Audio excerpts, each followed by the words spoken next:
What it means to live your life from the heart. Many people want to know that, and many people claim to be from the heart, but when you look at them energetically and do evaluations on their aura, energy field around them, you see a different story, that they actually not from the heart. Their heart is not quite open yet. And it is challenging to be from the heart because you need to go through the certain stages of spiritual growth to be at this level of the heart. So let me explain how to do that and how to live your life from the heart. So to live your life from the heart, you need to start vibrating from the heart. So energetic vibrations should come from the fourth chakra, which is located in the middle of your chest, where your heart is. This chakra or energy center rules emotional power of love, but only unconditional love. And this is why this chakra is often called the mission control, because it rules unconditional love. It is about balancing your needs with the needs of somebody else with whom you are in relationship with, but it's about balancing this level of heart. So from my heart to your heart. And this is quite hard, and people need to go through the spiritual growth. Energy connection from this chakra goes to the heart, circulatory system, ribs, breast, thymus glands, lungs, shoulders, arms, hands, and diaphragm. All these organs become sick, and people develop illnesses if the heart balance, the energy in the heart is imbalanced. So if you have any illnesses or problems in these organs, this is the criteria, a message from your body that you need to restore heart energy in yourself. So how to do it? Let's look at this. Many people who I work with claim to be from the heart. They say, oh, look, I'm all from the heart, but look at other people. They are not from the heart. And it's so difficult to live life like that with people who are not from the heart. But when I look at them and evaluate their energy, I see that they are not from the heart either. They still from below the belt area. They all from the ego, because true forgiveness is required to be from the heart. True forgiveness is quite difficult and challenging for people, and many people would rather suffer for the rest of their life than forgive. Or they may practice fake forgiveness. Fake forgiveness, it is like when somebody said, oh, look, I have forgiven this person. I don't fight with him anymore. But when they say it, their jaw clenches like that. So they just say, I don't want to fight, but they still have desire to punish the person. Or another scenario, people say, I don't fight with this person anymore, but God knows, God sees everything.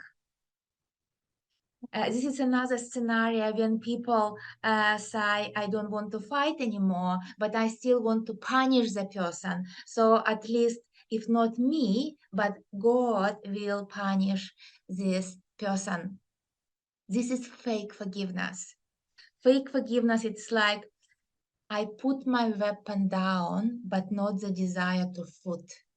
It's a symbolic expression of fake forgiveness. And many people practice fake forgiveness, which they think that it is forgiveness, but it is still creating problems in the heart. And they creating illnesses in the heart area and create problems in their relationships and in their life. So true forgiveness is truly letting go of the hurt. And true forgiveness, it's like you look back at your life and you can say, nothing could have been or should have been any different. Everything as it should.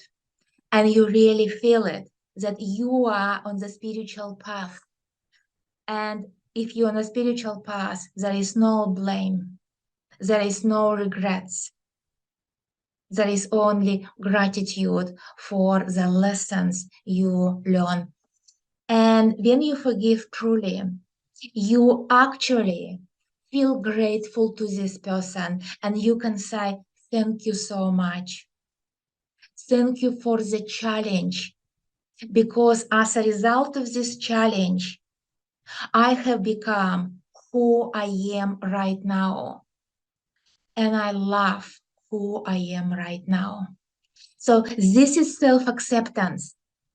And this is true forgiveness, that you accept yourself and your spiritual path so much that you feel grateful for all the lessons that you meant to learn. And you are grateful to these people who were your teachers. Even the people who were the most difficult, maybe vampires, energetic vampires, you're still grateful for their lesson, because as a result of learning the lesson, you are who you are right now, and you love who you are right now. This is the lesson of the heart, self-acceptance. And through the self-acceptance, you can accept all other people in your life and all other challenges. Only then and after this level, true forgiveness, you can say, I live my life from the heart.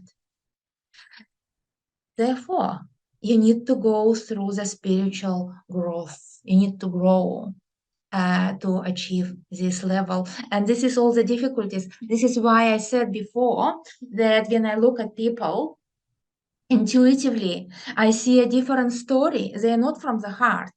They still have to go through forgiveness to climb to be from the heart. And it's when they become well and heal themselves properly after forgiveness, because true forgiveness is letting go.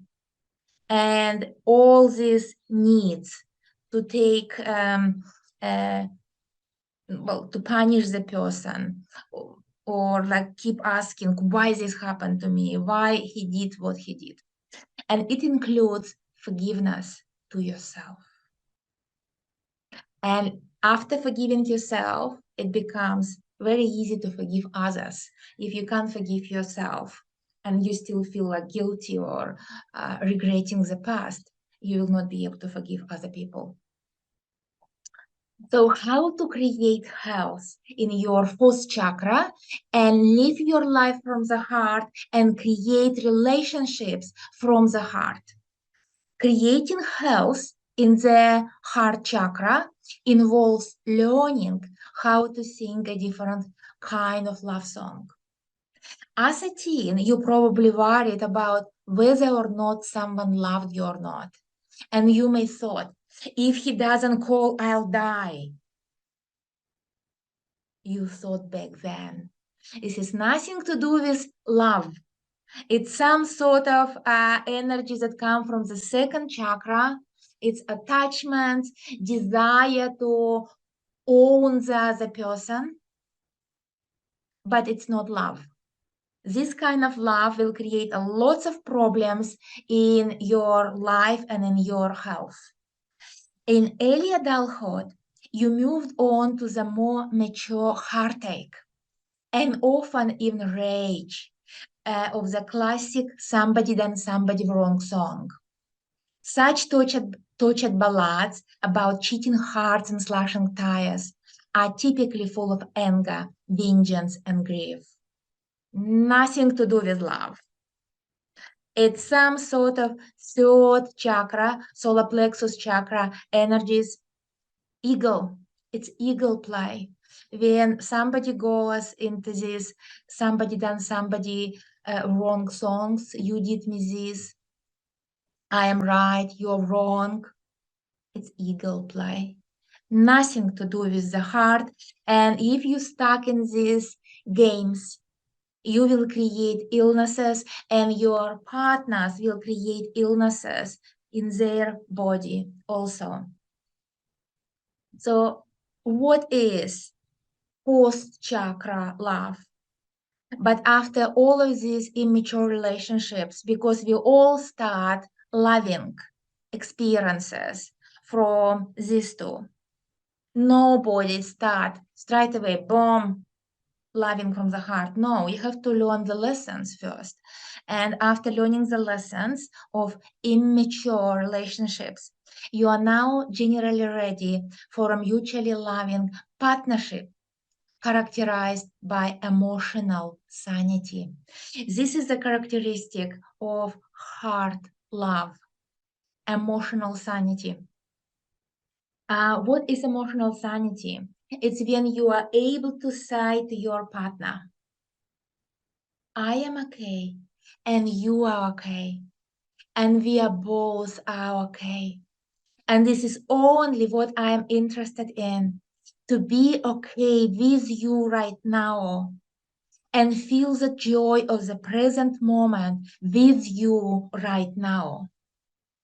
This is only what I'm interested, period. I'm no longer interested in this somebody done somebody wrong song, period. Okay, you understand what it means to have relationships from the heart and live your life from the heart. It's all about emotional sanity. All the insanity, it's all ego place, which you need to heal. Otherwise, you will create illnesses. And there is a spiritual message or spiritual truth embedded in your heart chakra, in your chest, in your heart as an organ. Love is divine power, but love is divine power only when it's unconditional love. So loving unconditionally, it's what it means to live your life from the heart and start creating heart relationships characterized by emotional sanity.